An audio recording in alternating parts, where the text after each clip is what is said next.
أهلا بيكم مع وصفة جديدة من وصفات هافنز كيتشن. النهاردة هنعمل مع بعض دبابيس الفراخ في الفرن بطريقة سهلة قوي وصحية جدا، وتنفع للي عامل كيتو أو لو كارب دايت. يلا بينا نشوف هنعملها ازاي. هنحتاج كيلو من دبابيس الفراخ وهنشرطها بالشكل ده. ودلوقتي هنجهز التتبيلة.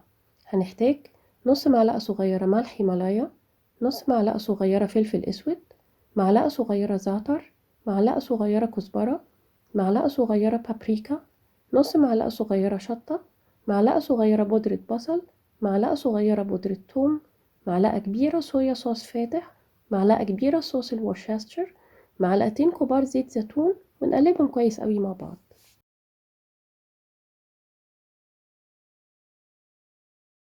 وبعدين نضيف التتبيلة على الدبابيس ونقلبهم كويس قوي مع بعض عشان نتأكد ان كل دبوس متغطي كويس بالتتبيلة.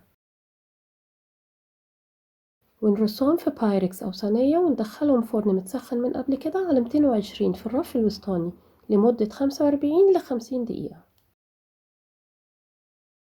وبكده تكون وصفتنا جاهزة للتقديم. وصفة سهلة وطعمها حلو قوي. جربوها وقولولي رأيكم في الكومنتس. ولو عجبتكم ما تنسوش السبسكرايب والجرس واللايك والشير عشان توصل لكم كل وصفاتنا الجديدة. والهنا والشفا.